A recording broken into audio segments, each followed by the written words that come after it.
linguistics की तरफ. Let's start the scope of linguistics.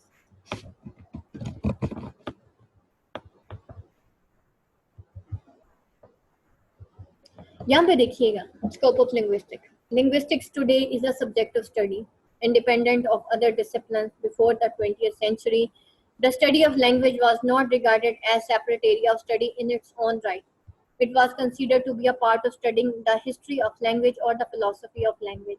And this was known not as linguistics but as philosophy. So linguistics is a modern name which defines a specific discipline in which we study language not in relation to some other area such as history or philosophy, but language as itself, as self-enclosed and autonomous system, worthy of study in its own right.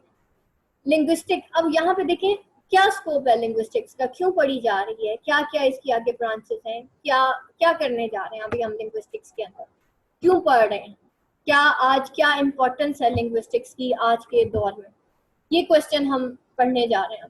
ठीक है, अब वो यहाँ पे कहता है कि linguistics जो है वो आज एक सब्जेक्ट है of study independent of other discipline. और 20th सेंचुरी से पहले स्टडी ऑफ लैंग्वेज को कभी भी नहीं रिगार्ड किया गया as separate area of study in its own right. ये लिंग्विस्टिक्स के बारे में आप आजकल ही पढ़ने लगे, पहले तो नहीं आपको इतना होगा. It was considered to be a part of studying history of language. ये पार्ट है study of history of language का, फिलोसफी और ऑफ लैंग्वेज का. और this was not only and linguistics but as a philosophy. इसको सिर्फ linguistics नहीं कहा जाता, इसको फिलोसफी भी कहा जाता है. So, linguistics is a modern name which defines a specific discipline. इसलिए linguistics एक modern name है जो कि एक specific discipline को show करता है in which we study language, जिसके अंदर हम language को पढ़ते हैं.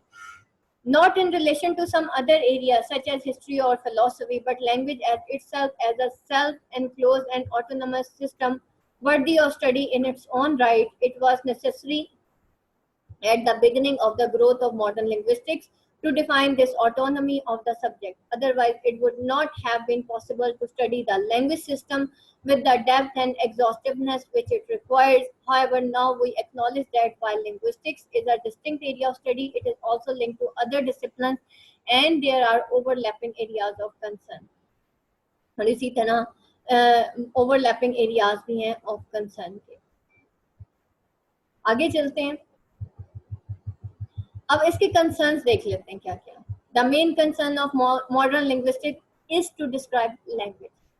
लैंग्वेज को डिस्क्राइब करना है, number 1. Number 2, to study its nature. इसकी नेचर को आपने स्टडी करना है. और number 3, establish a theory of language. और theory of language, that is not theory, that is theory of language.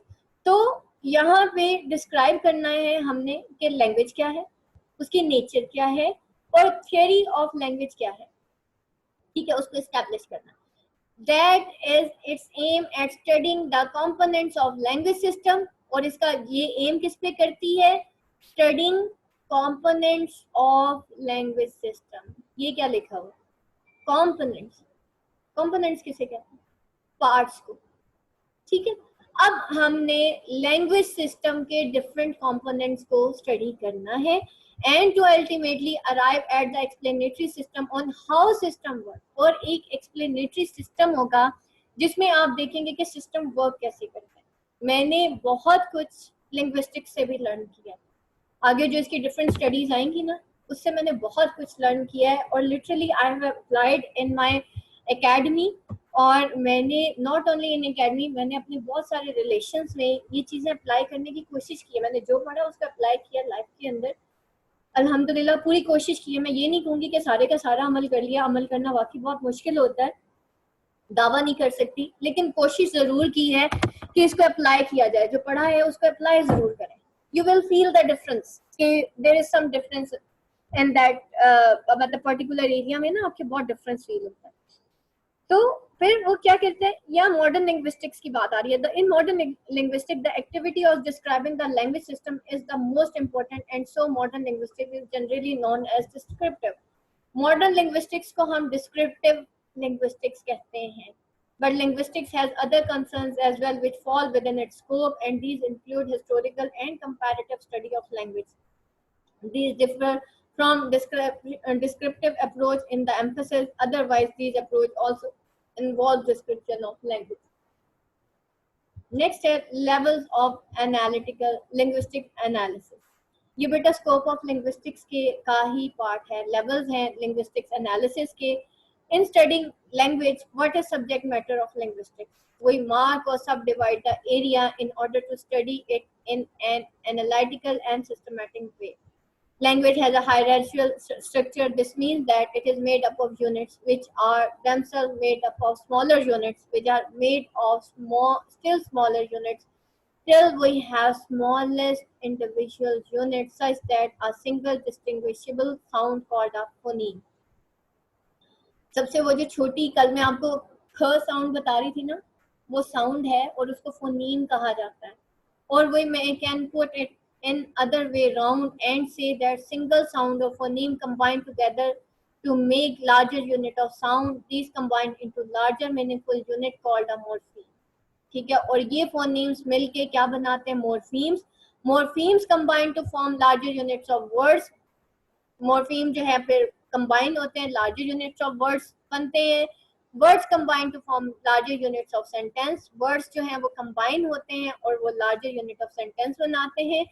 And several sentences combine or interconnect to make a unified piece of speech or writing, which we call a text or discourse. At each stage or level, there are certain rules that operate which permit the occurrence and combination of smaller units. So we can say that rule of phonology determine the occurrence and combination of particular phoneme. Rules of word formation cover the behavior of particular morphemes. Rule of sentence formation determine the combination and position of words in a sentence. Each level is a system in its own right. It is important to remember that because of the existence of rules at each level, we can analyze each level independently or other. We can represent these levels. अब हम ये levels पढ़ने जा रहे हैं. Sorry, यहीं पे थे हम. Yes. We can study phonology and its own. अच्छा ठीक है. Each level is a system in its own right. It is important to remember that because of existence of rule at each level, we can analyze each level independently of other. This means that if we study one level, for example phonology or sound system, we need not necessarily study an other level.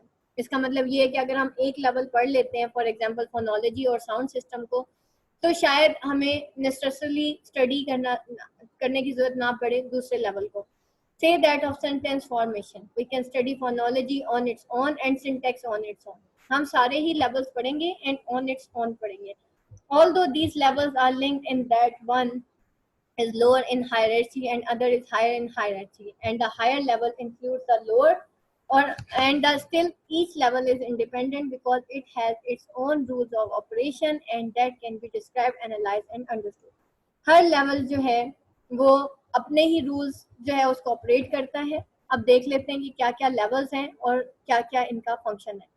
We can represent these levels in the following manner, with each level of analysis corresponding to each level of structure of language. Levels of analysis देख लेते हैं. Phonetics and phonology. Phonetics और phonology deal करती है sound letters के साथ, जिसको हम graphology भी कहते हैं. Morphology जो है word formation को कहते हैं. Syntax sentence formation को कहते हैं. Semantics जो है meanings को कहते हैं और discourse कहते हैं connected sentences को.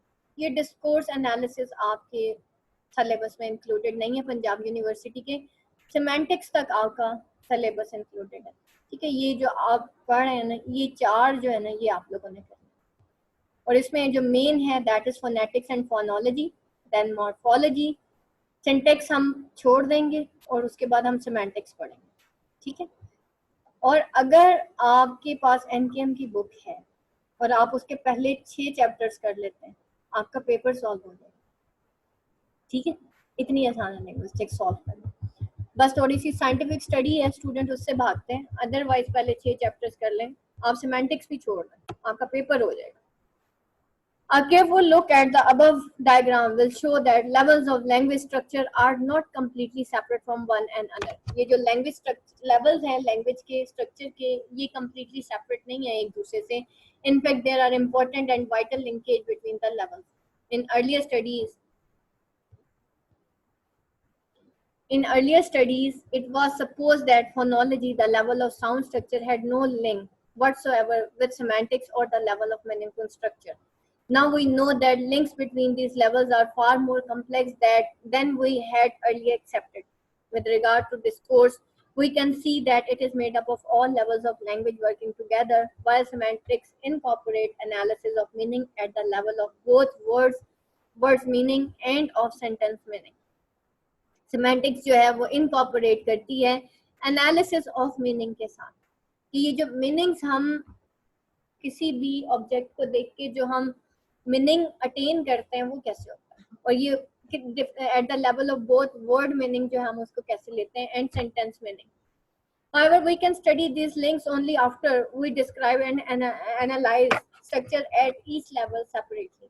Thus, phonetics studies language at level of sounds. Phonetics जो है level of sounds को deal करती है. How sounds are articulated by human speech mechanism. Sound किस तरह से articulate होती है, पैदा होती है, produce होती है by the human speech mechanism. Human speech mechanism क्या है? हमारे दांत, जबान, वोकल कॉर्ड्स, ठीक है. जैसे मेरे पिछले दिनों वोकल कॉर्ड्स डिस्टर्ब हो गए थे, पूरी मेरी वो जो स्पीच मैकेनिज्म है डिस्टर्ब हो गई थी. ठीक हो गया. जबान पे छाला निकला है, बोला नहीं जाता. दांत में दर्द हो, बोला नहीं जाता. दांत टूट जाए, लोग तोतला बोलना शुरू हो जाते हैं. क्या है ये? इसी को तो स्पीच मैकेनिज्म कहते हैं, है कि नहीं है? उस वक्त एहसास होता है कि ये स्पीच मैकेनिज्म में बहुत सारी चीजें इन्वॉल्व है. आपका तालू जिसको आप जॉ कहते हैं, ठीक है, आपका सॉफ्ट पैलेट, आपका हार्ड पैलेट, आपके लिप्स की मूवमेंट, ये सारी क्या है? ये ह्यूमन स्पीच मैकेनिज्म है. अब आप देखेंगे वो जो तजवीद के रूल्स अगर किसी ने अरबी में पढ़े हुए, ये वही है. इसी को फोनेटिक्स कहते हैं. ठीक है, कि articulated by human speech mechanism and revived by auditory mechanism or received by auditory mechanism. ठीक है. स्पीच जो है, साउंड जो है आर्टिकुलेट होती है ह्यूमन स्पीच मैकेनिज्म की मतलब पैदा होती हैं ह्यूमन स्पीच मैकेनिज्म से, अदा होती हैं. और रिसीव कैसे होती हैं? Auditory mechanism. ऑडिटरी मैकेनिज्म क्या है? आपके कान. How sounds can be distinguish. Sounds को डिस्टिंग्विश कैसे किया जाता है? और characterize by manner in which they are produce. और उनको कैरेक्टराइज कैसे किया जाता है? इन मैनर जिसमें वो प्रोड्यूस होती है. Phonology studies the combination of sound. ये हमने फोनेटिक्स के बारे में पढ़ा. अब हम फोनोलॉजी के बारे में पढ़ने जा रहे हैं. फोनोलॉजी जो है वो स्टडी करती है combination of sounds in organised unit of speech. ये जो आप डिक्शनरी पढ़ते हैं उसके अंदर सिंबल्स लिखे होते हैं, वो क्या है? वो फोनोलॉजी है. ये जो आप प्रोनाउंसिएशन है, what is this? This is phonology. ठीक है, कॉम्बिनेशन ऑफ साउंड है. फॉर एग्जांपल मैं बोलती हूँ APPLE एप्पल. APPLE को हम कहेंगे ये लेटर्स हैं APPLE. अगर मैं इसको साउंड्स में बोलूं तो मैं कहूंगी एप्पल. एप्पल. ठीक हो गया. तो ये क्या है? तो ये सारी साउंड्स मिलके उन्होंने एक वर्ड बनाया या ऑर्गेनाइज यूनिट ऑफ स्पीच बनाया, जिसको मैंने आपको कहा कि जी ये एप्पल. एप्पल में फॉर्मेशन ऑफ साइलेबल देखें जरा. मैं बोल रही हूँ एप्पल. एप्पल. ए को मैंने जो है ए इज स्ट्रेस एंड पल is unstress and large. Apple 2 syllable word है. ए और पल से मिलके एप्पल बनता है. तो बन गया 2 फॉर्मेशन ऑफ साइलेबल्स हो गए, 2 साइलेबल एंड लार्जर यूनिट. समझ आई बात? ठीक हो गया. तो यूनिट ऑफ स्पीच है, ऑर्गेनाइज्ड यूनिट ऑफ स्पीच है, कॉम्बिनेशन ऑफ साउंड्स है. अभी मैंने कॉम्बिनेशन ऑफ साउंड आपको एप्पल की मिसाल दी है. कॉम्बिनेशन ऑफ साउंड क्या है? मैंने ए फ थ ल ए, ये साउंड्स मैंने जब कंबाइन की उसमें ई साउंड साइलेंट हो गई and a word is produced or a unit of speech is organized which is known as apple. And then the formation of syllable in apple we have seen there are two syllables, one is stressed and one is unstressed, a and pull. ठीक हो गया. तो Apple जो है इसमें हम formation of syllable देखते हैं कि a is the stress and full is unstress and larger units, और यही साउंड जो है कॉम्बिनेशन ये लार्जर यूनिट्स बनाते हैं. अच्छा जी, it describes the sound system of a particular language and the combination and distribution of sound which occur in that language. Classification is made on the basis of conception of phoneme. For example, a distinctive contrasted sound unit, for example, m, silent. So these, yeah, that is not per sound, that is ये तो silent है. So these distinctive sound enter into combination with others. जैसे अभी मैं आपको Apple की मैंने definition दी है ना, तो सॉरी एग्जांपल दी है, राइट इट. जैसे मैंने आपको बताया है ना, यहाँ पे तो उन्होंने क्लासिफिकेशन आपको मैप का आई थिंक बना के दिया है, आई थिंक सो. अब पता नहीं क्या बनाया उन्होंने, लेकिन मुझे समझ नहीं आ रही है यहाँ पे. तो मैंने आपको एप्पल की जैसे डेफिनेशन दी है ना, एग्जांपल दिया, you can write it. The rules of combination are different for different language. The phonology is so considered to be surface of superficial language as it is concrete and not abstract like meaning. There are some aspects of it, such as tone, which contribute to the meaning of an utterance. Morphology studies the pattern of formation of words. Morphology जो है वो study करती है pattern of formation of words. Formation of words is known as morphology. अब देखें पीछे हमने पढ़ा, ये देखें यहाँ पे हमने क्या पढ़ा, कॉम्बिनेशन ऑफ साउंड्स. ठीक है, कॉम्बिनेशन ऑफ साउंड्स है. Now this is the formation of words. जब वो साउंड्स कंबाइन होती है क्या बनते हैं, वर्ड्स बनते हैं bye combination of sounds into minimal distinctive unit of meaning called morpheme. Apple is a complete morpheme. ठीक है, a morpheme cannot be broken up because if it is, it will no longer make sense. For example, morpheme bat, मैंने कहा ना apple, apple is a complete morpheme. तो morpheme जो है bad वो made up of three sound है, ब ए ट. This combination make up the single morpheme bad and it broke up and it will no longer carry the meaning of bad. Words can be made up of single morphemes such as bat or combination of morpheme. For example, bats is made up of two morphemes, bat plus s, bats. Morpheme deal with the rule of combination of morphemes to form words as suffixes or prefixes. ठीक है, words कैसे बनते हैं, singular plural, suffixes, prefixes, words opposite, structure of words, ये क्या है, these are the morphemes. ठीक हो गया. तो are attached to, इसी तरह हम जो है वो पढ़ते हैं, थ्री फॉर्म्स ऑफ वर्ब्स पढ़ते हैं, साथ हम ed लगा देते हैं, first second third form, take took taken, उसको हम क्या कहेंगे, दैट इज द मॉर्फीम. ठीक है, तो ये सुफिक्सेस प्रीफिक्सेस, यानी कि एक वर्ड के आगे एस लगा देने से वो प्लूरल बन जाता है, एक वर्ड के पीछे कुछ लगा दें तो वो प्रीफिक्स बन जाता है, एक वर्ड के आगे कुछ लगा दें तो वो सुफिक्स बन जाता है. ये सारे जो है ये वर्ड फॉर्मेशन है. It studies the changes that take place in structure of word. ये एक वर्ड के अंदर जो चेंजेस होती है ना, हम बोलते हैं ना regular and irregular verbs, regular and irregular rulers. For example, morpheme take changes, took. एक morpheme अगर हम take को देखते हैं तो वो change होता है took में भी और taken में भी. These changes signify a change in a tense. और ये changes जो हैं वो signify करती हैं change in a tense. The level of morphology is linked to phonology on the one hand and to semantics on the other hand. Level of morphology एक तरफ तो phonology से link होता है और दूसरी तरफ वो semantics से, यानी कि मीनिंग्स के साथ जो है वो, सिमेंटिक्स हमने मीनिंग्स ही पढ़े थे ना, सिंटैक्स कहते हैं जो है सेंटेंस स्ट्रक्चर को, और सिमेंटिक्स कहते हैं मीनिंग ऑफ द सेंटेंस को. तो मॉर्फोलॉजी एक तरफ तो फोनोलॉजी से, क्योंकि फोनीम्स मिलके मॉर्फीम बनाते हैं. फोनोलॉजी में स्मॉलेस्ट यूनिट क्या है, फोनीम है. मॉर्फोलॉजी में स्मॉलेस्ट यूनिट क्या है, मॉर्फीम है. ये जो टुक है ना, that is a complete morpheme. और इसमें अगर मैं फोनीम निकालूं तो ठ उ ख, ठुक.